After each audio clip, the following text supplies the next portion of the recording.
आज मैं गोंडा लोकसभा की महनौन विधानसभा में हूँ, चतुर्भुजा गांव में और मौजा महादेवा में। और आज मेरे लिए सौभाग्य की बात है कि हमारे बीच में ज्योति नारायण मिश्रा जी, जो कि जिनका जन्म 1944 का है, और जिन अटल बिहारी वाजपेयी जी, जिन नानाजी देशमुख की हम चर्चा अपने प्रशिक्षणों में, अपने भाषणों में करते हैं, उन दोनों महापुरुषों के साथ माननीय अटल बिहारी वाजपेयी जी और नानाजी देशमुख के साथ आपने बहुत लंबे समय तक काम किया है। आप भारतीय जनसंघ के कार्यकर्ता रहे और जिस प्रकार लोग उदाहरण देते हैं, किस प्रकार जनसंघ के सदस्य बनाया करते थे, तो बाबूजी ने जनसंघ के सदस्य बनाए 25-25 पैसे में, जनसंघ रसीद काटकर जनसंघ के सदस्य बनाए। तो आज हमारा सौभाग्य है कि मैं उनके बीच में हूँ और मैं ये जानना चाहता हूँ कि अटल जी के साथ उनके कैसे अनुभव रहे, नानाजी देशमुख के साथ उनके कैसे अनुभव रहे। बाबूजी जरा अटल जी के बारे में और नानाजी देशमुख जी के बारे में हमको भुला जाए है। यही कि हमारा ये आप सुनवा इसलिए जब जिस तरह से देश आप लोगों की आशीर्वाद, और हमको जो है हमारा नाती एक मास्टर है वो ले गया, जो है यहाँ से 2 दिन बोला दवा करा करके, तब मनोज मिश्रा डॉक्टर ने भेजा कि जाओ अपने बाबा को। तो विवेकानंद ने जो सबसे हमारी ये मस्ती से अगर रिकॉर्ड पकड़ लिए तो हमें सवाल, और हम जो है आप लोगों को देख करके बड़ी खुशी की बात है। वो एक आए थे जो है क्या कहते हैं जगाधारी संत जी, उनसे थोड़ा सा बातचीत थी।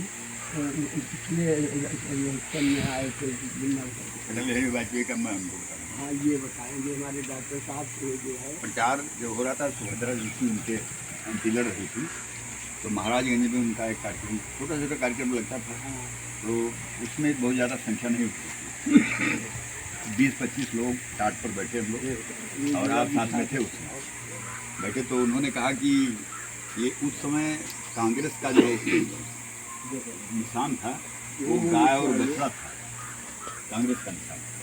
तो सब इधर जनसंघ वाले ये प्रचार करने लगे कि कांग्रेस बहुत गड़बड़ है और गौ हत्या करवाती है। तो पंडित अटल बिहारी वाजपेयी जी को भी ये पता चला कि लोग कर रहे हैं, तो कहें कि सुभद्रा जी कहती हैं बहन जी कि कांग्रेस जो है वो जब गाय पुरानी हो जाती हैं, बुढ़ी हो जाती हैं, तो उनको अटल जी के दरवाजे पर भेज दिया जाए, बांध दिया जाए। तो हम तो ये चाहते हैं कि उनकी भी सेवा हम करेंगे, वो भी बुजुर्गों के दरवाजे पर लिया। बड़ी चुटकी लिया और बड़ी हंसी हुई। अब हम मौजूद थे उसमें हम, और 2 लोग जो है उसमें आए रामनगर के, एक प्रधान थे, एक पंडित जी थे। उन्होंने एक लाइन गाया, काम मैं अटल जी को गाना सुनाना चाहता हूँ। तो उन्होंने कहा सुनाइए। तो खड़े हो गए 2 लोग, तो उन्होंने कहा कि कांग्रेसवा देशवा भेसवा बांध लूटो कृपान। उन्होंने एक लाइन मुझे याद है, उसमें बहुत दिन की बात है। तो उन्होंने सुनाया और अटल जी बहुत प्रसन्न हुए उनके लोगों के ऊपर। उसके बाद छोटी सी ऐसे कार्यक्रम हुई। आपको आप थोड़ा बताएं। मिथिलेश जी जैसे तो नीलम संजीव जी भी आया रहा हमारे यहाँ, जब दीनदयाल शोधास्थान जो है नाना जी जो है रानी साहब से कह करके वो भी लड़ी थी, और नाना जी ने लड़ी थी, और मानी शारदा जी विधायक लड़े रहा। हम लोग प्रचार करते थे, तो मानी शारदा जी विधायक तो हार गए, नाना जी देश में तो एमपी जीते। तो रानी साहब को जो है यहाँ से लिखा है पत्र, जो है आप राजमाता हैं, मैं आपका लड़का हूँ, और ये मत समझिए कि मैं एमपी नहीं हूँ। तो माननीय नाना जी ने कहा, थोड़ा कहूँ लाइन आएगा इसलिए बोल रहा हूँ, आप हमारे साथ में रहते थे, हमारे बचपन से उनको हम साथ में ले जाते थे। तो कहा कि आप तो राजमाता हैं, आप तो पूरे विश्व के माता हैं, और मैं आपका लड़का हूँ, मैं आपसे मिलना चाहता हूँ। माननीय नाना जी ने कहा रानी साहब से। तो रानी साहब कहा कि स्वागत है आपका।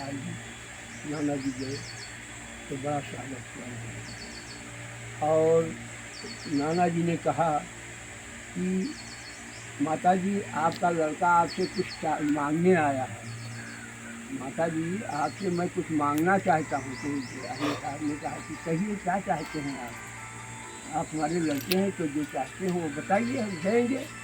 तो कहा जो महाराजगंज का ये फार्म है आपका, जो फरेंदी गांव को गया है, उस गांव के उत्तर तरफ ज़मीन आप हमको दान दे दीजिए और दक्षिण तरफ आप भी रहिए। हमारे इधर इसमें हम मंदिर निकल के बनवाएंगे और जो है यहाँ गए। स्कूल बनवाएंगे, डाकखाना बनवाएंगे। आपका नहीं, नाम हमें चलेगा जंगल और में थोड़ा साथ साथ में हमारा भी नाम चलेगा। आपका नाम अमर हो जाएगा माता जी। तो आपका आगरा के लड़का लिए ये जानी। चाहता है। रानी साहब की बात राजा रानी की है। तब जब नीलम संजीव रेड्डी आए हैं, तब उस समय संघ के मिथिलेश जी जिला संघ प्रचारक है।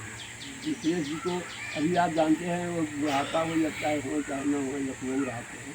क्योंकि प्रांतीय स्तर पर यहाँ वो जनसंख्या जो है मतलब पूरे प्रांत का जो है अध्यक्ष है।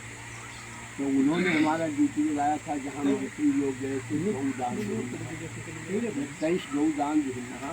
तो हमारी ड्यूटी लगाई था, हम मंत्रियों को चिन्हेंगे कैसे, हम ये सकते नहीं देखा है कि आप जाओ और नहीं जाओ। तो मिथिलेश जी ने कहा ये प्रश्न आपका जो ज्ञान भी अच्छा है, आप जो है ये समझ लीजिएगा हरा, नीला, सफ़ेद, पीला 4 रंग का एक वो लगता है जो फूल, इससे वो कुर्ता धोती अंगोछे में रहेंगे, हर मंत्री जो है जाएंगे वहाँ। और आप कुर्सी लगा कर बैठेंगे, जब आदेश देंगे तो वहाँ हमारी ड्यूटी लगाई गई थी। तो आप लोगों के सेवा में हम इसलिए हमारे यहाँ थोड़ा सा आपने कर लिया। अच्छा ये कुछ समझ लीजिए, वहाँ करुआ पारा घर बनाकर रोड पे चले आए परिवार है, और यहाँ भी गांव में परिवार है, हम यहाँ रहते हैं। ये रोड भैया हमारे